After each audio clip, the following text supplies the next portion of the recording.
Мен балалық шақтың дәмін баянда тата алмадым. Тұрмыс мені ерте сейтті. 2 жасымда аяулы анамнан айырылдым. Содан бастап отбасындағы ошарлы жан әкемнің тапқан таянғанын қорек етіп, әжемнің берген тары талқанын жеп, тапшы тұрмыс кешірдік.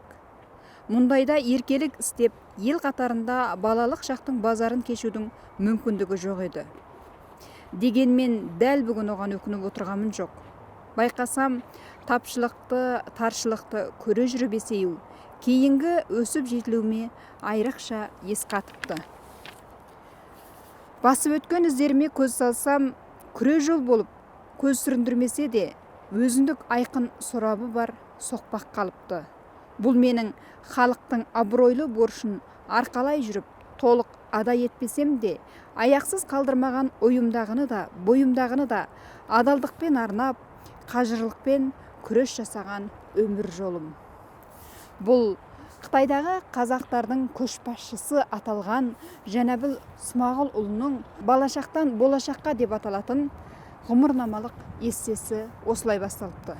2024 жылдың 22 қарашасында 90 жасқа келген Жәнәбіл Смағұлұлы Үрімші қаласында мәңгілік сапарға аттанғанды.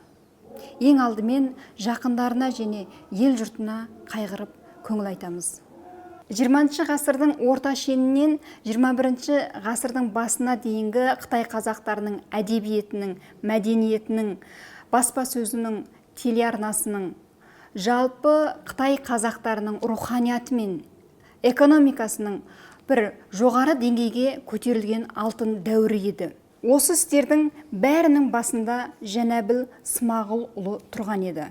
Өйткені 20 жасында қызмет жолын бастаған Жәнәбіл ақсақал Шыңжаң өлкесі саяси мәслихатының спикері. Нақтырақ айтқанда, Қытай Конституциялық кеңесінің Шыңжаң өлкелік спикері қызметі деңгейіне дейін жеткен тұлға. Өз кезінде оның қолында жергілікті бюджетті үйлестіретін, адам ресурсын басқарып, қызметтік штаттарды бөлу дейтін көптеген істерге тікелей араласатын құқы болды. Міне осы пәрменділігінің арқасында арғы беттегі ат төбеліндей қазақтың тағдыр талайына арайлап таң атты.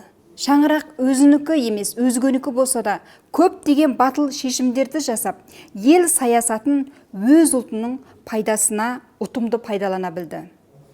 Сондықтан да болар Қытай қазақтары Жәнәбіл Смағұлұлын қазақ көсемі деп атайды өз іштерінде. Ендеше ол кісімен дәмдес, тұздас болған қауымның пікірін тыңдайық. Аспан асты елінде әйгіледі биіктіктің жоқтығын тұйықтығы. Миллиардтар су құйып қолыңызға, отырғызды тау тұғыр орныңызға, жалғыз өркеш нарсынды жалғызымай, жүк қалдырмай келдіңіз жолыңызда. Бір дәуірдің биігі намысы бай, өссі өркен сіз келіп, сағы сынбай, атаның ұлы емес адамзаттың президенті болдыңыз арысымай. Қытай Халық Республикасы Қытай Коммунистік партиясының мүшесі, Қытайдағы қандастар арасынан шыққан көрнекті мемлекет және қоғам қайраткері, қазақ халқының ардагер азаматы Жәнәбіл Смағұлұлының өмірбаяны. 1934 жылы сәуір айында Қытай Халық Республикасы Шинжаң өлкесінің Алтай Қаба ауданындағы Теректі ауылының Шұбаршылық қыстауында өмір есігін ашқан. Смағұлұлы 50-51 жылдары Қытай Коммунистік партиясы Алтай аймақтық комитетінің кадрлар мектебінен оқыды. Жәкең 52 және 53 жылдары Қытай Коммунистік партиясы Шинжаң бюросы жанындағы кадрлар мектебінен білім асырды. Ал 1960 жылдан 1965 жылы мамырға дейін орталық комитеттің жанындағы партия мектебінің Шинжаңдық кадрларға арналған теориялық семинарынан 5,5 жыл білім алды.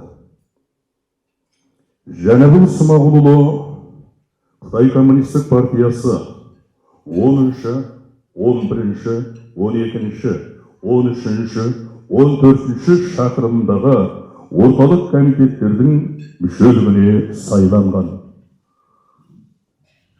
Мұндай ұзақ уақыт, мұндай биік мәртебелі орын бұдан бұрын болмағанда.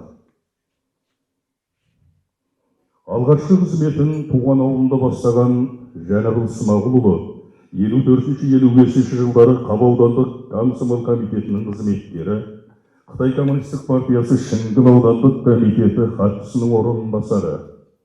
1965 жылдан бастап қыркүйек айынан кейін Алтай аймағында социалистік тәлім-тәрбие жөніндегі жұмыс тобының жетекшілік орынбасары, Алтай аймағының уәлиі, партком секретарының орынбасары, Бейжіңдегі орталық ұлттар баспасының жанынан құрылған Маузудың шығармаларын қазақ тілінде баспадан шығару жөніндегі жұмыс тобының жетекшісі. 71-72 жылдары Қытай коммунистік партиясы Бурылтоғай аудандық комитеті хатшысының орынбасары.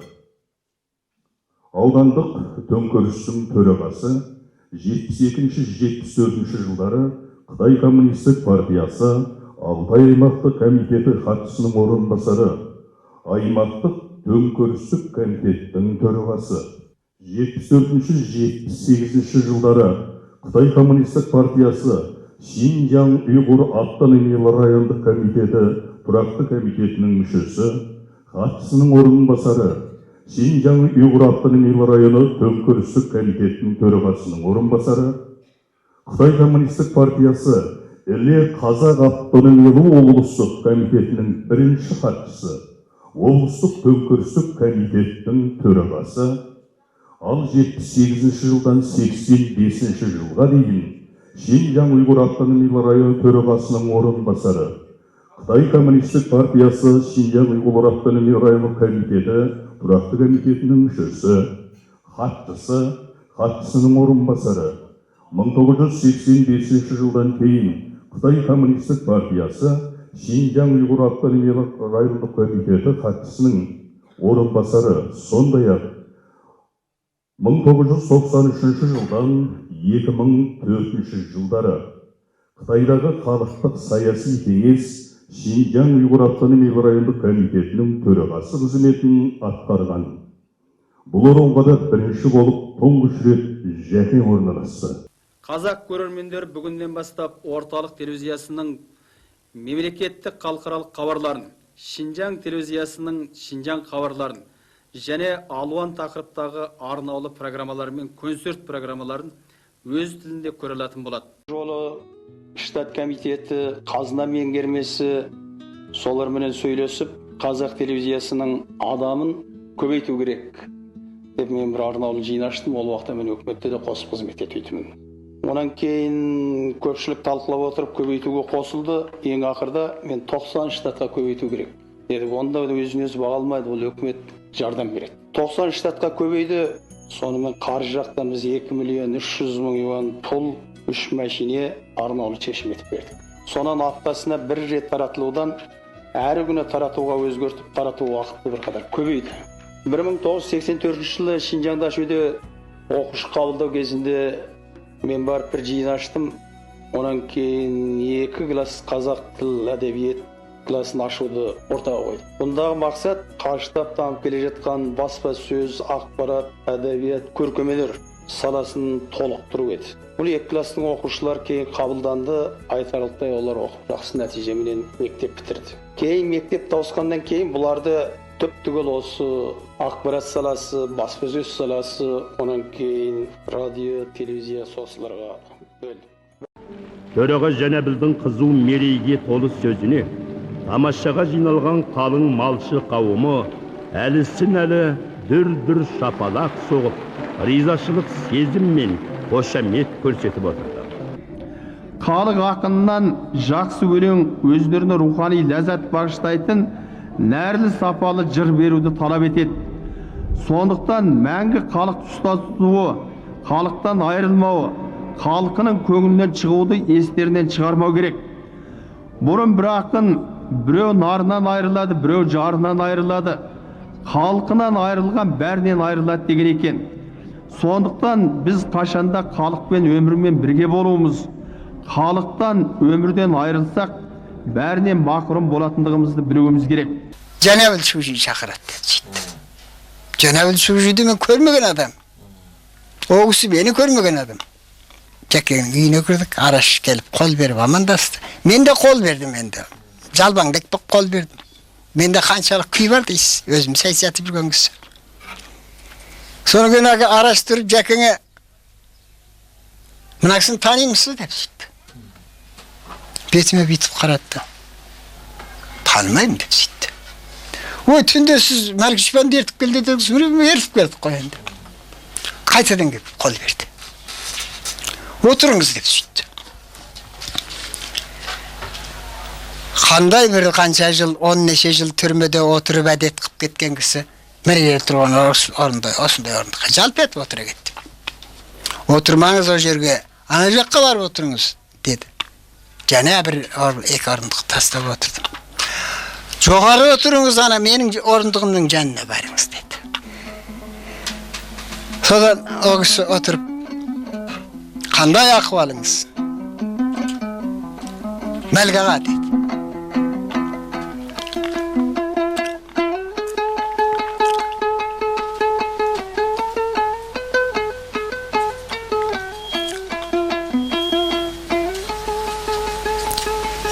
Benim yüreğim jarılıp bitişti. 23 yıldan beri qartay meni ağa deyip aytmak tugul janıma kelgen kişi bolmagan. Jaksımın dedim. Bir jagынан kuandım, bir jagынан jılagım geldi. Biroq özümü to'xtattım, indemey oturup aldım. Sodan oturup ne isteyapsiz dep süttü. Çay satıp yatırım dedim. Sonra gün yakın oturup bir narsa жазып geldiniz dedi. Betine qarab, "Жоқ" dedim. "O şerde oturup yazыңыз" dedi. "Ne жазат дейсің ayta, östüp belençilik ketkim, belen bolgam, oltçul bolgam. Östüp türmege bir emes 2 ret düştüm. Osun köşkten kızmetim al bolgan жоқ. Meni kızmetini al kılıp bir etiğin ne kendigin uqbaymın. Qalay algılıdı uqbayım" dedim. Endi ise osu kişinin işini bitiringdir. Dep Qasımбекке menin qagazımı tapşırıp berdi. Köp adamga kanatının kölönkөsü tiyip jatır goy. Biroq magan Jakenin kanatının kölönkөsü jakсы tiydi. Ol abden 10 ay ötөt, boran soğat, kar jawat, kış түсөt. O su bölük bazdayt. Кейде qayık suda qaq koygan. Сеңнің арасында. Ондай жылда болған. Осы көпір салынғаннан кейін міне машинең де тоқтамайды, атпен де тоқтамайды. Баяғы жер құрғақ жер. Бірінің артынан бір чұбырып өте береді. Ешкім бұлай жүр деп жатқан жоқ. Соныменен көргені рақат. Осы көпір салынғаннан кейін Жеменейдің шал кемпірлері өткен жылы жылады. Осы көпірді құшақтап тұрып. Жылады. Көзімізді мынау екінші рет ашып болдық деді. Köprüdü көріп отырып көзімен салғызып кеткен Жәнәбіл қыразымыз. Жәнәбіл ағамызды біз бергі беттен білеміз. Бірақ арғы бетте бірнеше рет дәмдес тұздас болдық, дастархандас болған кезіміз болды. Сондықтан мен өзім ол кісіні сырттай емес, өзім түрін көрген адам ретінде білемін. Сөзін естігем, дауысын естігем, тұрпатын көргем тұрған бойдағы. Сондықтан мен бір сырттан сөйлеп жатқан адам емес,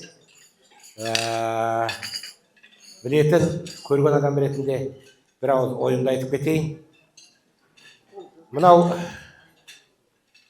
қазаққа қызмет қылған, қазақтың шығыс пұшпағында еңбек етіп, еліне, қазағына қамқор болған 5 адам болса, соның біреуі осы Жәнәбіл деп білемін. Жәнәбіл аға марқұм деп білемін. Мынау сырдаң саясаттың қамыты мойын қысып, қайсы қысып жүрген заманның өзінде сол жауынның арасымен елге қызмет қылуға тырысқан, біраз ерлікке парапар еңбектерін естідік, естіп жүрміз. Сондықтан бүгінгі күн жалпақ қазаққа ұлы даланың бір пұшпағындағы арғы бет дейміз ғой, сол бір шығыс пұшпағындағы қаралы қазаққа мен қайғырып көңіл айтам.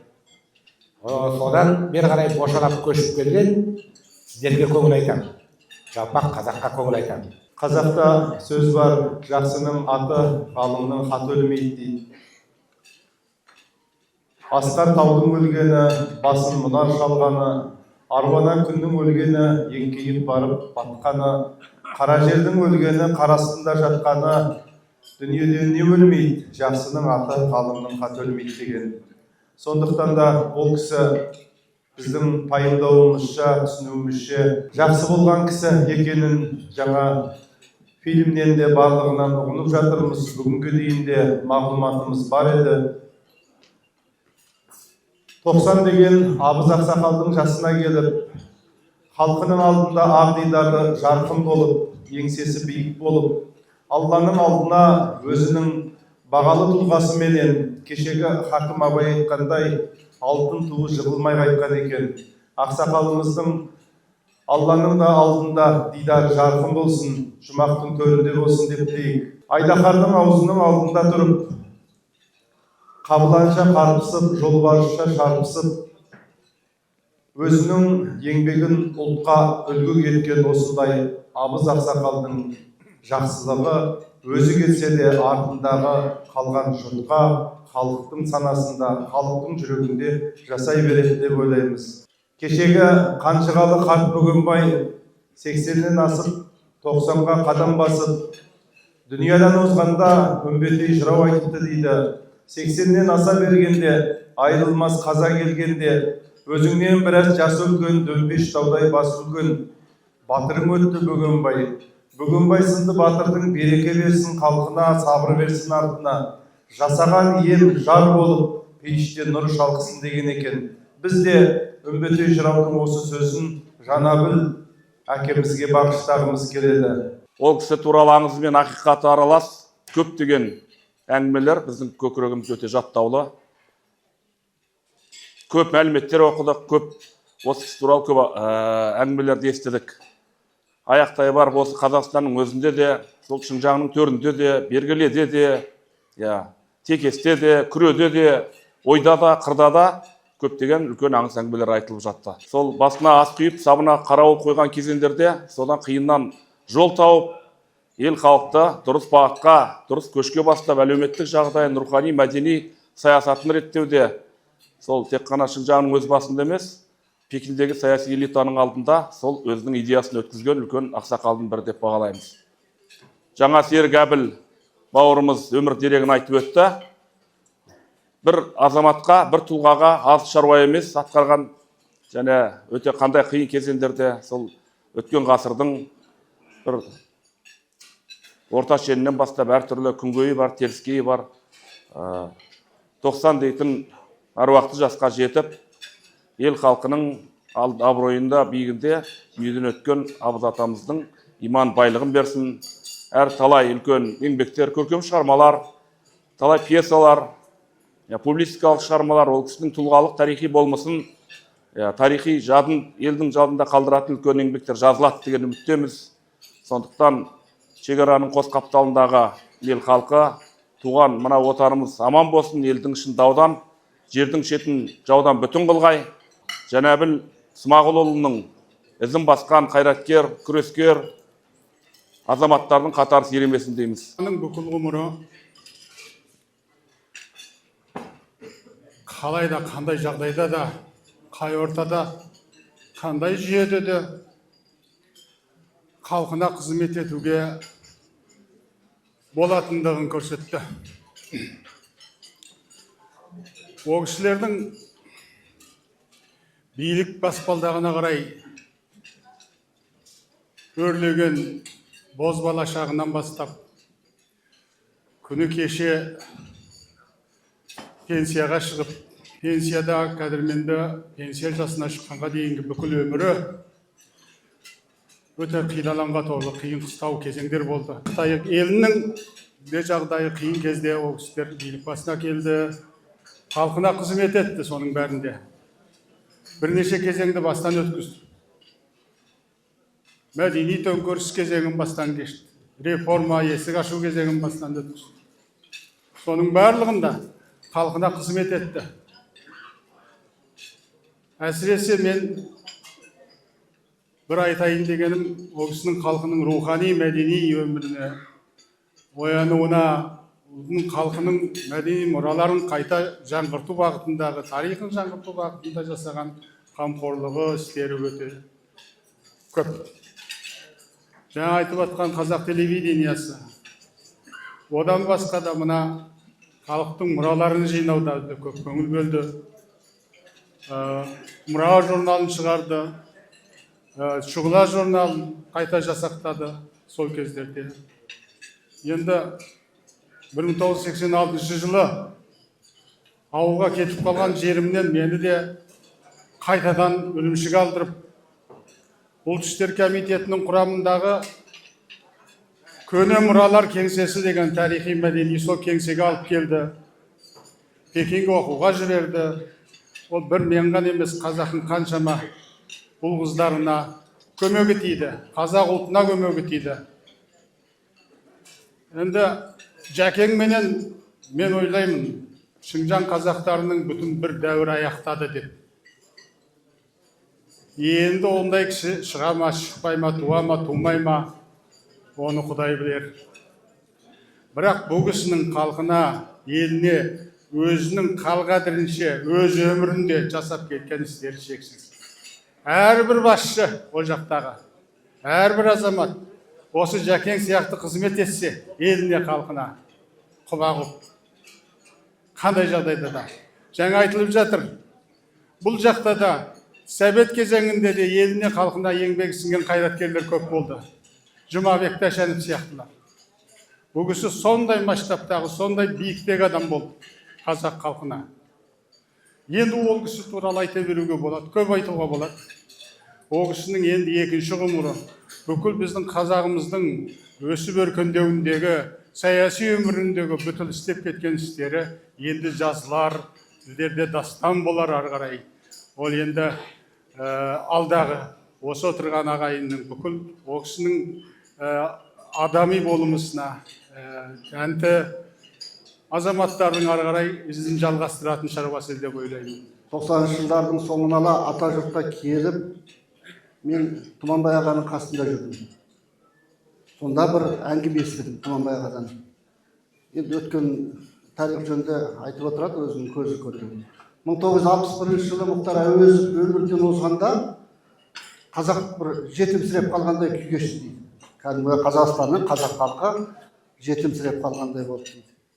Бір Асқар тауынан айырылғандай, панасынан айырылғандай болып, кәдімгідей бір сағы сынып қалған жағдай болды деп сол айтып беріп еді. Мен сол әңгімені қазақ зиялыларының, ақсақалдарының біразынан естідім.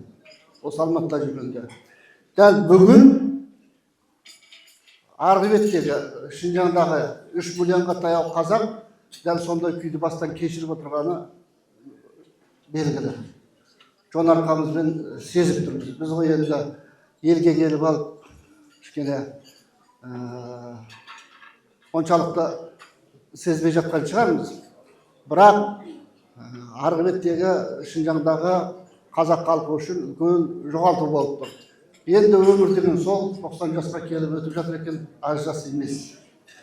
Жәнәбілаға туралы 80 жылдығында Алатаудың бір шың арғы бетте деген үлкен мақала жазып, Дат газетіне Ербір атаған басып берген болатын. Мен ол сөздерімді қайталағым кеп тұрған жоқ қазір. Бүгінгі таңда өмірден өткеннен қарап отырсақ, Жәнәбілаға осы Орта Азияның барлық басшыларын демей ақ қояйын, кемінде бір 80-90%-ның президенттерінің. Қайсының орнына қойсаңыз, Жәнәбілаға сол мемлекетті сол дөңгелек айналдырып алып кететін еді екенде ешкімнің дауы болмас. Енді амал жоқ, өзінің өмірі, тағдыры сол арғы бетте өмір сүруді Алла тағала маңдайына жазған екен. Қолынан келген мүмкіндіктің бәрін пайдаланды. Жаңа мынау телевизия ашты деп жатыр жігіттер. Біз телевизия десе Шинжаң телевизиясы ғана көз алдымызға келеді. Ол біреу ғана. Қазақ бар ауданның бәрінде телевизия болды, қазақ тілінде. Қазақ бар ауданның бәрінде радио болды. Солай емес па? Осы Жанабыл ағаның ықпалымен жасалған нәрсе. Көңілден өссе, сосын ары қарай саясат жүргізеді. Қазақтардың беделі жоғары болды. Кеше мен жаздым ғой деймін. Өзінің туған халқының да еңсесін ешкімге бастырмаған тұлға болды. Қадірлі қауым, жаңа Серік Әбіл досым өте бір жақсы сөз айтты. Осында Жанабыл ағамыздың игілігін көрген азаматтар отыр деп. Соның бірі мен шығармын. Қысқартып айтқанда, Жанабыл Смағұлұлы мемлекеттің саясатын ұлтқа қалай пайдалануды жолын тапқан азамат. Тура Жанабыл ағамыздың кезіндегі мәдениеттің, оқу ағартудың, енді жаңа оның бәрін таныстырып өтті ғой. Мен соның ішіндегі мәдениеттің өкілімін. Бір реткі Алтайдағы ақындар айтысында Гүлбақыт екеміздің айтысымыздан кейін сақандан түскенде бірінші үлкен басы, екінші биліктегі шен шекпенімен күтіп тұрып маған айтқан бір ауыз сөзі болды Жанабыл ағам. Сен сахнада қате айттың деді маған. Мен бастадым өлеңді, ақынның кездестірдім саудагерін деп. Қазақ саудагері болу керек деді ол кісі. Қазақ неге байымау керек? Гүлбақыт дұрыс жасап жатыр. Бұдан кейін есіңде болсын балам деді. Жанабыл ағамыздың Абылайдай ақылы бар, абыройы бар, тұлпардай дүбірі бар. Қазақтың зау шоқысы Алтайдың Алатауының бір биігіндей көрінетін ғажайып тұлғаны Моңғолияның батысында тұратын аз қазақ бәрі де білетін. Біздің тыңдайтынымыз Алтайдың Шинжаңның радиосы еді. Сол радионы қолымен құрып, шартараптағы қазақтарға ақпарат таратқан ақылман бүгін бір дәуірдің куәсі ретінде біздің жүрегімізде мәңгі сақталып қалды. Ағамен басталған дәуір ағамен аяқталып бара жатыр. Қайтадан мұндай тұлғаның тууы, біртуардың өмірге келуі, кетуі бұл заманның бір мәселесі болуы мүмкін деп ойлаймын. Жаңа ғана өздеріңіз куә болдыңыздар, мына суретте үлкен аңыртасқа сүйеніп, өзінен 5000 жыл үлкен аңыртастың қасында ойланып қарап тұр. Сол жағында өзінің шынтағынан ғана келетін әлемге аты шыққан сәулетші Ден Сапиннің қасында тұр. Бұл қарасаңыз екі үлкен дәуірдің ортасындағы қазақтың асқақ бейнесі көрініп тұр. Үлкен мынау саяси аренадағы әлемдегі аты шыққан адамдардың барының қасынан көрініп жүр. Бұл қазақтың абыройы, бұл қазақтың ұлылығы. Осындай ұлы қазақ, зау қазақ, Тәңіртаудан туған таңғажайып ақыл иесі біздің арамызда, біздің көңілімізде мәңгі сақталатындығы белгілі. Қашанда, қай қазақта, қай жерде болсын, дүние жүзіндегі 43 елдің ішіндегі ең биік шыңдардың бірі, аспан астындағы елді аузына қаратқан аңыр, бүгінгі Тәңіри тұлға ары қарай жастарымыздың, болашағымыздың жүрегінде мәңгі сақтала берсін. Құдай тағала бұл кісіге қаншама биік ақыл берсе, қазақтың ақылы, бұл кісіге қаншама керемет парасат беретін болса, бұл қазақтың дуасы. Үлкен құдіретті, үлкен киелі, үлкен жүректі, зау тұлға қай отбасында да қазақтың мақтанышы ретінде атала берсін. Жәнәбіл Смағұлұлы қазақ аспанында, түрік аспанында, түркі Еуропа даласында самсыған қазақ жұлдыздар бар десек, сол жұлдыздың біреуі еді. Жарқыраған, жайнаған жұлдыз еді. Кейде кейбір азаматтар туралы сол елде, сол партияда, сол мемлекетте жұмыс істеуіне байланысты көлеңкелі көзбен қарап жататындар болады. Бірақ саясаттың да ортасынан жол тауып, халқына да қызмет істеу біреудің қолынан келеді, біреудің қолынан келмейді. Сол жақта үкіметке қызмет істегені рас, бірақ халықтың қалаулы ұлы болды, перзенті болды, қазақ халқын ұмытқан жоқ. Өзінің орын тағын ұлт мүддесіне ауыстырған жоқ. Ұлттың жүрегінен орын алды. Билік айтсаң билермен кеңесіп кел, биік болсаң таулармен теңесіп көр. Тау құласақ қорғансыз қалады екен, қалқан болмай төбемен төбе шүктір. Бірге болған халқымен қам қайғысы, тауға айналып кетті бір таудай кісі. Алтай еле ахырды тарбағатай, меңдеткендей тауларды тау қайғысы. Ұлы тау ғой жәкеңде көп көңілде, тау ғұмыры сыймайды шекті өмірге. Тау құласа қалады жетімсіреп, өзеніңде бұлағың бөктеріңде. Орны бөлек таулардың замандағы, көріктекен таулармен даламдағы, тау құшағы мейірімнің мекені ғой, сарқылмайтын сағыныш санамдағы. Биік қайда бозғырау тау басындай, тас боп қалған жиналып сан ғасырдай, тауым жайлы жазылған том-том кітап, тіршіліктің тәлімгер айнасындай.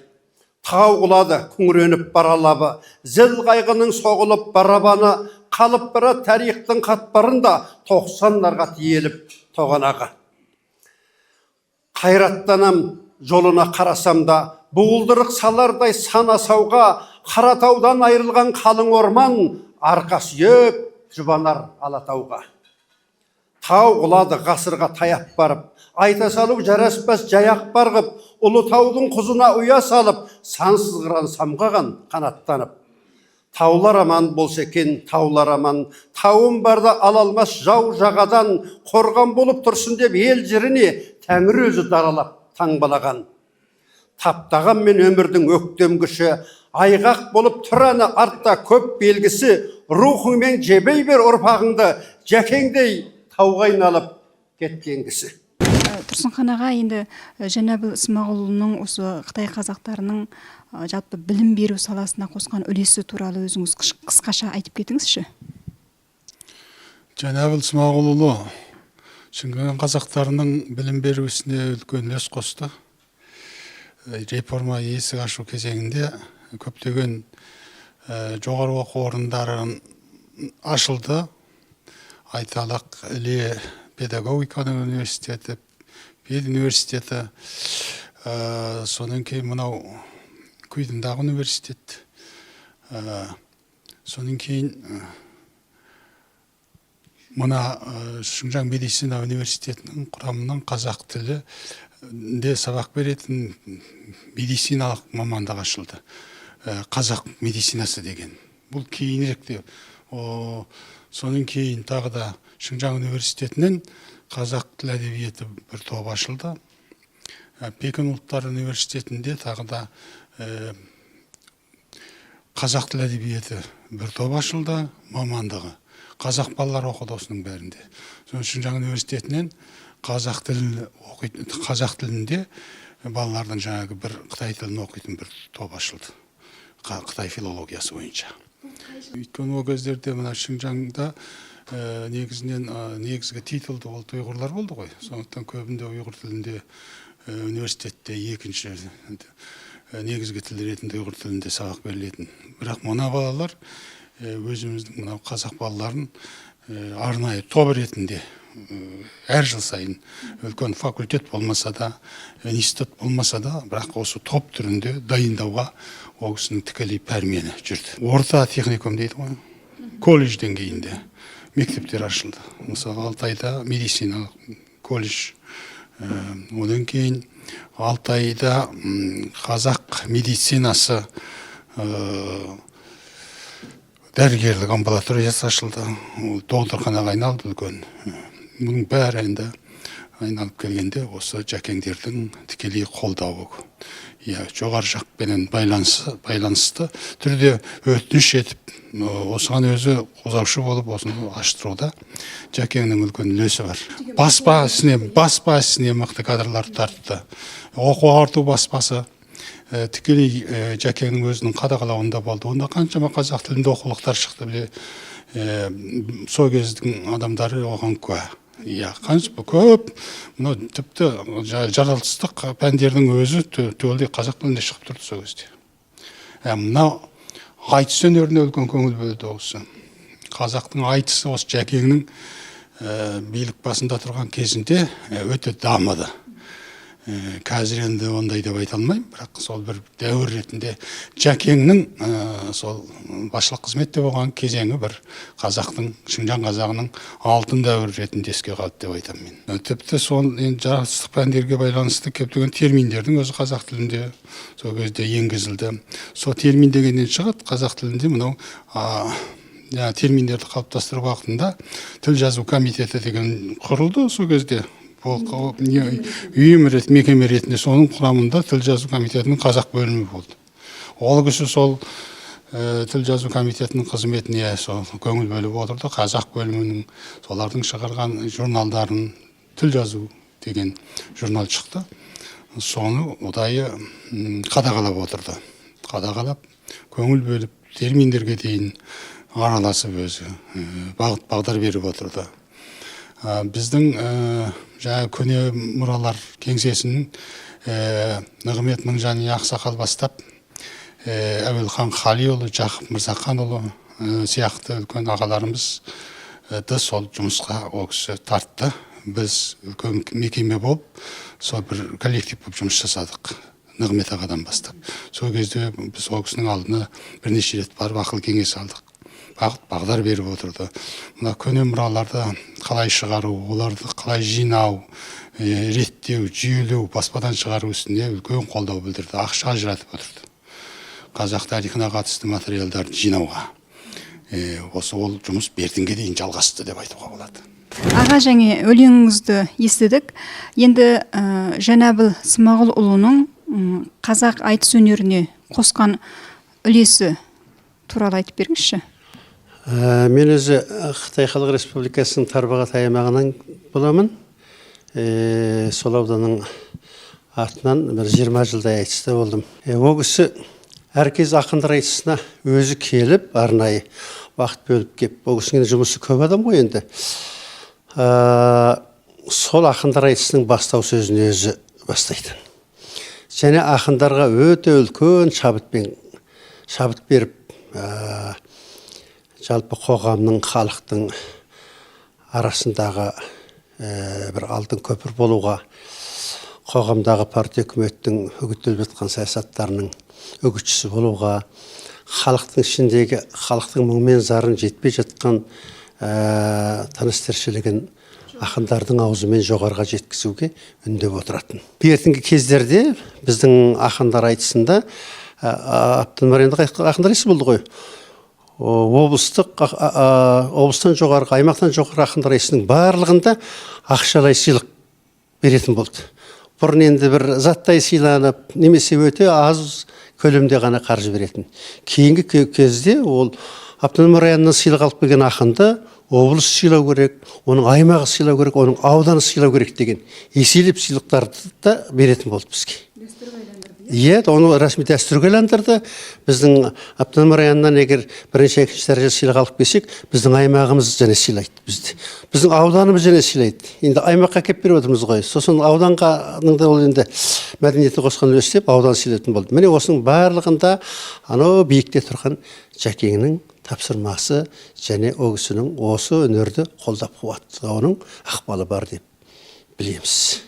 Серік аға, Жәнәбіл Смағұлұлының осы саяси сахнадағы жалпы Қытай қазақтарының руханияты мен экономикасына, өркениетіне қосқан үлестері, соның басында тұрып қандай пәрмендер беріліп, не жұмыстары атқарылған туралы айтылып жатыр. Енді сіз кітап жазам деп қасында көп жүрген кісілердің бірісіз, е? Ол кісінің кісілігі туралы, адами қасиеті туралы айтайықшы. Енді ардақтағаның енді кісілік деген өте кірлетпей ұстаған адам. Адамгершіліктің асқақ шыңында бой көрсеткен адам деп сезіндім мен енді. Әрине көп бірге болдық. Сонда бұл кісіде мен бір таң қалғаным, осы бір шешіліп, көсіліп, сөйлеп, болмаса біреуге бір бұлай қол неғып, нұсқап сөйлеп, сөйтпейді. Басшыларға кезіксін, қарапайым халық арасында болайық, киіз үйде отырайық, басқа жерде отырайық талай. Енді көп жерлерде болдық, тұрмыс сонда да бір жайдары күлеп отырып, қолың қағып отыратын бір әдет бар. Отырып содан өзінің ойында бір жүрген түйткілдерді, бұрын енді оғысы бармаған жер жоқ қой, бәр жерін барады, содарды қайтайлаған, бұрынғы бір жерден қазіргі өзгерістердің аралығын, бұл неге болды деген әңгімелерде бір сұрау қойып қояды дағы, содан тыңдап отырады. Осы мен бар байқағанымда бір ерекше таңданғаным, көп тыңдайтын ана кісі. Бір көп сөйлегенін көргем жоқ. Көп сөйлеп, мырып, одан кейін ананы бүйтіп, қыртып, одан кейін сақшылық бір пендешілік дегенді байқамадым. Сол тыңдап отырады, мейлі ақсақалдарға кезіксін, мейлі жаңағы басшы төмендегі негізгі саладағы қаттамдағы басшыларға кезіксін, сол өзінің ойында жүрген бір сұрауларды, болмаса жаңа келе жатқанда көргенін, болмаса елден естігенін жүрегіне түйіп жүреді екен де, белгілі бір жерге барса да сол мақсатпен барады. Дастархандарда енді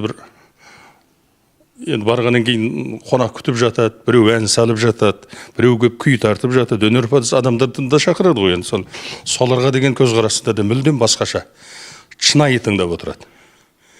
Содан кейін ішіндегі белгілі ойын алғаны болса, көңіліне түйген жаңағы болса, соны ақырындап жаймен ғана бүйтіп, басқа бір кеңестер арқылы жеткізіп әгідерге, сөйтіп, одан рахметін айтып, сондай табиғи тұрмыста. Нағыз халық үшін күйініп жұмыс істейтін азаматтарды қолдау керектігін әрқашан аузынан тастамайтын, жаңағындай ойларымыз мына осындай екен дегенде, соларды енді орнына қойып, қайталай теңшеп, белгілі бір жерінен белгілі бір орынға ауыстырып, жұмыстар істеген мен көп көрдім. Енді оларда бұл жерде атын айтып, түсіністеген қажеті жоқ. Оны халықта біледі енді оны. Бұл кісі бір жерге демалып барады ғой енді, әдетте бір 2-3 күндік демалыстарда болады. Сол демалып барған күннің өзінде де бір демалып жүргенін көрмейсіз, ол демалдым деп былай. Ол және де сол аралап халықты келіп кеткендерді қабылдап, ешкімді не қылмайды. Ол кісіні іздейтін адам көп қой. Пәлен жерге келді десе, ол кел бола дейді. Есік алға атпен топырлап, анау тәтті су дейді, немене дейді, анау қабаның анау қыстық отарлары болады, сондағы малшылық кеңселері болады. Қыстың өзінде, соның өзінде аттарын буысынандыр бесік алды, оның өш аттар тұрады. Ана кісі келді дегенде естиді, өзі естіп қояды ғой халық. Сонымен келіп алады. Бір кезі қып қалайықшы, бір айтарымыз бар еді деп.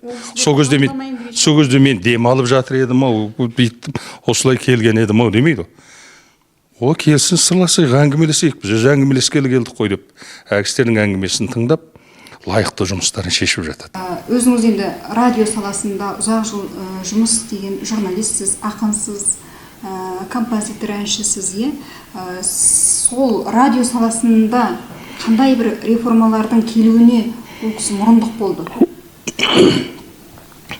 Әйтеу әрқашан бізге кезіккенде сол, мынау халық тыңдайтын дүниені, халықтың мүддесіне тіке қатысты дүниелерді беріңдер деп, одан кейін оның уақыттың ұзаруы ән жердегі, оған қаржы керектігі, автономия ол үгіт бөлім арқылы, үгіт-насихат бөлім арқылы басқарылатын район ғой, бөлімдер ғой.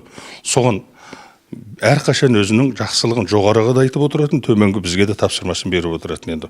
Мынау сол кезде мынау мал шаруашылығына қатысты, егін шаруашылығына қатысты, мысалы қойды қыста қалай бағу керек, жазда қалай бағу керек, 4 түлікті енді қойдағаны мысалы, малшылар жөнінен енді.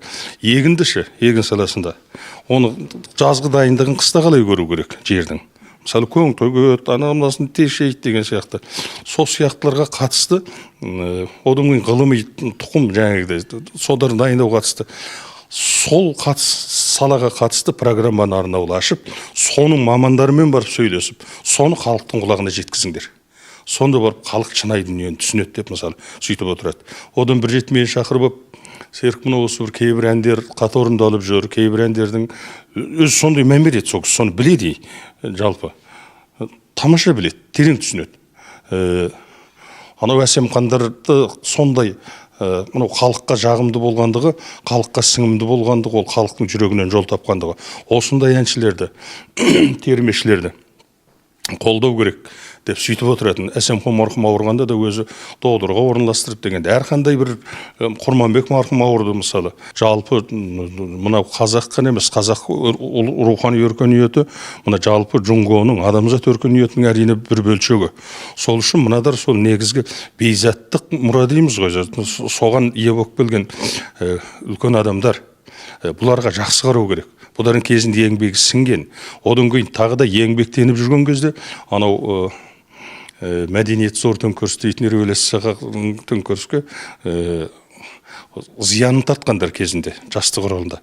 Енді бұларға белгілі біз мүмкіндік тиімдіктер жасауымыз керек деп, мысалы ауырған кездерінде болсын оларына көмектесіп, енді ауылдарына барғанда болса әкімдеріне де телефон шалып, оларға үй салып беру, тұрмыстық жақтағы соның бәріне мән беріп отыратын.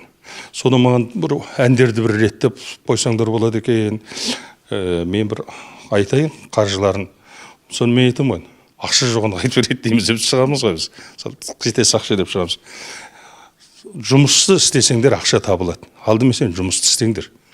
Ақша табылады. Табылмаса мен тауып берейін саған деп сөйтеді. Өз сөзіңізде тұрыңыз еді қойып қалдың деп бір жағына түсіп кетеміз. Күнде бірге жүргеннен кейін енді. Көбінде бірге жүремін енді. Соның бәрі шешілді. Соның бәрі шешілді. Мен мына шаңырағымыздан шалқыған әндер дейтін қазақтың 200 әнін. Одан кейін күй керуен дейтін қазақтың 500 күйін бүкіл Шинжаңдағы. Соның бәрін альбом етіп шығардым ғой. Соның бірінен сол кісілердің жаңағы Нұрлан Әбілмәжіноваға кейін сол кісі олда да жалғастырып, басын сол Жәкең өзі бастап берді. Одан кейін мынау жаңағы қазақтың 50 әнін, бір ән емес, 5 ән емес, 50 әнін Қытай тіліне аудартып, 50 ән гәмтиюи түсіріп, бейнебаян түсіріп, соны альбом шығарып Аққусаз деген, соны тарқаттық. Енді кейін әрине қыры бір бейнебаянға қанша ақша кетеді, 10-на қанша кетеді, сіз 50-ді ойлаңыз. Қыры ақша кетеді әрине. Соның бәрін сол кісілер шешті. Сонда біздің жоғарыда отырған ағалар біріне бірі сабақтасып, сол Жәкеңнің бастауында, содан кейін кейінгілерді сол кісілерге сабақтасып, үлкен қолдау берді. Ұлт руханиетінің, өркениетінің дамуына өресен, өрелі, зор, керемет үлестер қосты ғой енді. Ол кісілерді күлесі емес енді. Ол жаңегіде айтып отырғанымыз, ол кісілер істеген жұмыстың тамшысы ғана деуге болады ғой. Тамшысы ғана. Шексіз үлкен жұмыстар істеді ол кісілер. Қаншама анау ақындар айтыс кіләсін ашты. Сол кісілер істеді. Қаншама біздің мынау кейінгі шығып жүрген жұлдыздар, мынау Құрманбек болсын, Отанбек болсын, Тоқан болсын, мына Майрадар болсын бәрінде. Сол жұлдыздардың бәрін арнаулы Қазақстанға жіберіп, оқытып, соның бәрін сол кісілер шешкен. Тіпті театр құрам деген. Мәдениет назарат дейді ғой, жаңа Оңқатин дейді. Енді біз қазақ театры жоқ. Бұрын тарихта болған. Не сөзірде, не облыстан құру керек, театр құру. Сол үшін оған жаңағыдай дарынды қажет. Дарынды тәрбиелемесе қайдан келеді? Қазақстанда Қазақстан мемлекетінде театр саласы керемет дамыған, оны мен білем, көріп жүрмін. Сол үшін біздің осы бір топ адамдарды осы жақтан оқыту керек деп, жаңағыдердің бәрін Темірбек жүргенов әкеп оқытты ғой, 94 жылдар. Сол кісілер Жәкең сол бүкіл мәдениет оқу арқылы басқарып тұрған кез болады. Қарай енді бүгін Жәнәбіл атамызға ас беріліп, осындай қаншама Астанада қауым жиналып жатыр. Өзіңіз де осы Астана қаласында болғаннан кейін келіпсіз. Жалпы сіздің атаңыз қандай еді? Немерелеріне қандай еді? Сол туралы айтып берсеңіз. Мен атым Арай. Содан кейін менің нағаш атам болады. Мен ол кісінің Әлия деген қызының қызымын.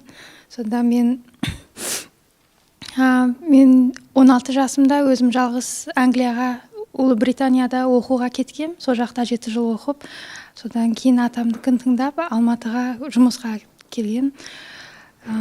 Сол атам мен оқуны бастамай мектеп кезімде сол бір күн мені қолымды ұстап, маған ақыл айтқан.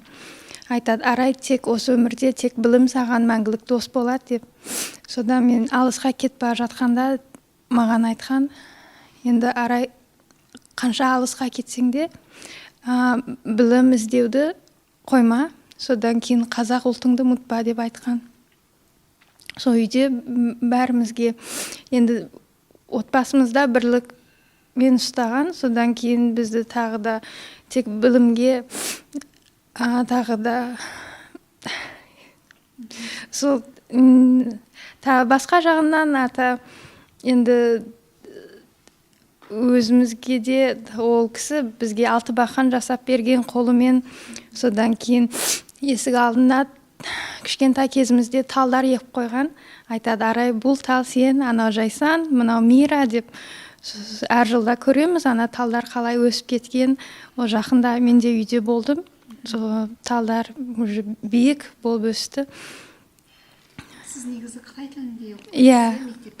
Иә, сонымен Қытай тілінде оқыған 5 жасымдан бастап, сол Қытайшада, Қытай мектептерде, біздің үйде бұлай ереже болған, ата айтады, үйдің ішінде тек қазақша сөйлеңдер деп. Соның арқасында қазір қазақшаны ұмытпай сөйлесуге бұлай тілім келіп тұр. Болмаса қиын болушы еді, шын айтсам. Немерелерін де, жиендерін де солай қадағалап отыратын болған ғой. Иә, бәрімізге үйде тек қазақша сөйлейміз деп солай. Ол бұзылмайтын қағида. Иә. Содан үйде енді марқұм нағашы атам, нағашы әжем екеулері де бұлай үлкен кісілерге қатты құрметтеулерің керек деп, осы ең маңызды бір тәрбие болған. Нағашы әжем марқұм бізді қонаққа алып барады. Содан кейін өздері дастарханда отырғанда бізге отырғызбайды. Айтады, сендер барып көмектесіңдер дейді. Сол әр жыл бізді үйретеді, бұлай үлкендерге құрмет беріңдер, содан кейін үлкендер айтқан тыңдаңдар деп. Атам енді қазақ болған кейін осы жайлау, тау, тағы да малдарға мен өте жақсы көреді. Содан мен жұмысқа енді шыққанда өзім сол жалақымды жинап атаға берейін дегем сыйлыққа. Содан атаға бердім, мен өзім бата күтіп тұрған. Ал ата болса көріп ақшаны санап айтады, мен барып ана жылқыны сатып алам дейді. Сол кейбір кезде осы жағы болып қалады, қалай қатты жылқыларды, содан кейін атқа мінуді қатты жақсы көреді. Мен кішкентай бала кезімде де әр демалыстарда біз жайлауға барамыз. Содан кейін ақын айтыстарына қатынасамыз. Мен сол кезде де түсінбеймін, не сахнада не деп айтып тұрған. Тек есімде бар, маған бауырсақ беріп қояды, үстіне сармай жағып. Содан кейін сүт шай, бір кесе сүт шай береді, қаймақпен. Сол балалығымдағы өте бір қымбатты естелік болды. Сонымен сізді бала демей, ақшаны алып, жылқы алсам деп сізді көңілдендіріп жатыр, иә? Батасын берді ма сонымен? Енді мен сенем, ата маған берген бата, ол сөзінде емес, ол әрқашан жүрегінде тағы да маған бұлай берген сенімдігіне, ол мен сезем, ол маған қатты осылай сенімдігімен қарайды. Арай, сен білім іздегенді үзбе деп. Содан болашақта бұлай бәріне қолың жеткенше көмектес деп. Қуаныш аға, енді сіз журналист ретінде сол Жәнәбіл Смағұлұлымен тікелей кездесіп, сұхбаттар алып, ол кісінің салиқалы әңгімелерін көп естіген адамсыз. Ол кісі туралы көп дүние жиғансыз, видео, аудио, жазбаша деген сияқты.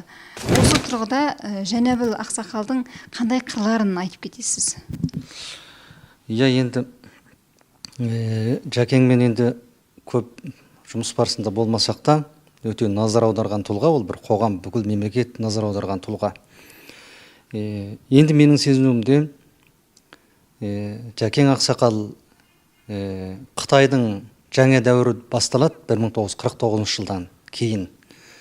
Осы 1949-50 жылдан кейін бірден 20 жасында саяси сахнаға келген тұлға. Содан бергі өзі демалысқа пенсияға шығып кеткен 2005 жылға дейін Жәкең 50 жыл өзі жасаған мемлекет үшін, қоғам үшін, ондағы әр ұлт халық үшін, әсіресе өзінің туған халқы қазағы үшін табан ет маңдай терін арнады деуге болады. Әсіресе ол кісі Қытайдың кейінгі жаңа дәуір реформа жасап есік ашқан дәуір деп аталатын 1980 жылдан кейінгі ұлттық территориялы автономиялы заңын пайдалана отырып, Қытайдағы қазақтың жаңа дәуірдегі сомдалуына, жаңа дәуірде қайталай іргетасын қалауына үлкен фундамент болды. Себебі ұзақ жыл саяси науқаннан кейін қайтадан есін жиған Қытай үкіметі 80 жылдан кейінгі реформасында барлық нәрсе қайтадан негіз қаланды. Сол кезде Жәкең қазақ халқының рухани мәдениеті, заттық мәдениеті барлық салаға араласты. Әсіресе осы кезде ол Шинжаңның саяси сахнасында да үлкен тұлға болды. Себебі сол Шинжаңның жаңа саясатының қалыптасуына бірден бір түрткі болған адам. Себебі ол орталық Пекинге 2 рет барып, Шинжаңда ұзақ уақыт тұрған, саяси жағдайын өте жақсы білетін Уаң Мау дейтін басшыны сол кездегі мемлекет бастығы Дэн Сяопиннен сұрап қайта алып келді. Ал былай сол Шинжаң үшін бүкіл ұзақ уақыт қызмет істеген Сәбиден Әзиз деген ұйғырдың бастығы болды. Оны жаңа саяси науқанда пипандап жаңағы осылай жатқан кезде ол кісіні де бір ауыз сөзбен алып қалды. Егер Сәбидендікі хата болса, барлығымыздікі хата. Мен осы ұстанымда тұрам деді. Осы сөзбен Сәбиден қалды. Міне, бүкіл Шинжаңның келешек болашақ үшін, әр ұлт халық үшін, жалпы Шинжаң дейтін қасиетті топырақтың орнықты дамуы үшін Жәнәбіл Смағұлұлы үлкен саяси негізді осылай қалады. Осыдан кейін Жәнәбілге орталық Пекинде ерекше үміт артты. Шинжаңдағы әр басшылары бүкіл тізгінді Жәкеңге берді. Өйткені Жәкеңде илғары басшы ол кезде жоқ еді. Сондықтан әр саланың тізгіні Жәкеңнің қолында болды. Оқу ағарту, мал шаруашылық, ақпарат баспасөз, тағы басқалардың барлығында Жәкең араласты. Енді дәл осындай кезде ұлттық территориялы автономия заңының әрбір тармағына сала отырып, осы мүмкіндікті пайдалана отырып, Жәкең оқу ағартуда, ақпарат баспасөзде барлығында негіз қалады. Қазақ тілінде 6-7 баспа құрылды. Шинжаң өлкесінің өзінде 6-7 баспа, бәрін айтпай қояйық. Бастауыштан 11-ші сыныпқа дейін қазақ тілінде біртұтас мектеп ашылды. Ал мына жоғары университеттерде арнаулы қазақ тілді, қазақ әдебиетін оқытатын пәндер. Қалай жаратылыстық пәндердің өзін қазақ тілінде оқуға дейін жолға қойған. Мамандықтарға да ашылған. Міне, медицина саласы болсын, барлығында бұның артында Жәкең ақсақал тұрды. Біз о жақта журналист болып жүргенде кез келген аталар мен әжелерге осылай микрофонды бере қойсақ, бәрі партияның арқасы деп сөйлейді. Бірақ ол кісілер, яғни кез келген қазақ, жетім балаға да бір құлақ су дегендей, сол Қытай партиясының үлкен ағызық қойған суы, шашып жатқан нұрын, Жәнәбілдің арқасында бір құлақ су қазақтың аузына тиіп жатқанын бір қазақ білсе, бір қазақ білмейтін еді. Жәкең осы жаңбырдың арасымен жүргендей жолды тауып, мүмкіндікті пайдаланып, ең төмені малшы, егіншіден үлкен лауазымды қызметте отырған тұлғалардың арасына барлығында басшы ретінде де, қарапайым азамат ретінде, өзінің үлкен мұраты ретінде қарап қызмет етті. Бір мысал айтайын. Алғаш қызметке шығып жүрген кезімізде бір ақындар айтысының жиынында бұрын оқу ағарту меңгермесін басқарған Мәнсүр Әбілұлы деген ағамыз бір әсерлі әңгіме айтты дастархан басында. Мен алғаш қызметке шығып жүрген кезім есімде қалып қойды. Мен басшы болып тұрған кезде деді, Жәкең ақсақал жоғары мектеп оқушылар ымтиханын тапсырғаннан кейін, нәтиже шығып болғаннан кейін, мен бар, менің қол астымда кадрлер бар, осы оқушы қабылдауға қатысты адамдардың барлығын шақырып алып, зерттеу жасайды дейді, бірге отырып. Алдыңғы озып шыққан 50 оқушының нәтижесіне қарай, қазақтың Шинжаң қоғамындағы қазақтың келешек тағдырына қатысты әрбір салада кәдір кем тұстар Жәкеңнің алдында жатады дейді. Оны зерттеп болған. Мына келешек 5 жылдан кейін доғдырханаға осындай адам керек, ақпарат баспасөзге мына адам керек, сосын мал шаруашылық саласына, су істеріне мынандай адамдар керек. Бізге биыл 50 қазақ керек. 5 жылдан кейін. Тәрбиелеу керек. Сонда мынау Шанхай медицинаға мынандай 5 оқушы, анаға мынандай, мынаға мынандай дейді. Осы адамдар бітіріп қайтып келгеннен кейін осы орынға қызметке орналасуына дейін қузаған. Қазіргі біздің қоғамның отылып отырған жері дос, мысалы ретінде айтсақ. Біз бұйрықты, түзімді, жақсы саясатты шығарамыз, бірақ тиянақтандыра алмаймыз, соңына жете алмаймыз. Бұл не деген кезде осыны шығарған адам ең соңғы нәтижесіне дейін өзі көңіл бөле алмай, аяғына дейін шыға алмай отырған себебі. Бұл тұрғыдан алып айтқан кезде Жәнәбіл Смағұлұлы мемлекет үшін, ұлт үшін қызмет істеудің үлкен қыбыланамасы, мектебі деп айтуымызға әбден болады. Өздеріңіз көріп естіп отырсыздар. Яғни Қытайдағы қазақтардың өз іштерінде көсем десе көсем болған үлкен бір алып тұлға құлады. Мына бір әлеуметтік желілерде тарап жүрген Алтайдың бір биігі құлады. Тарбағатай таулары теңселді, Іле өзені лайланды, Боғда шыңын қара бұлт басты деп осылай Қытай елінде тұратын қазақтың сүйікті тұлғасы, перзенті өмірден өтті деп қайғырып, бір-біріне көңіл айтып жатқандарын көреміз. Енді арғы бетте Қытай қазақтарында ондай ұл туа ма, тумай ма, ол болашақтың еншісінде.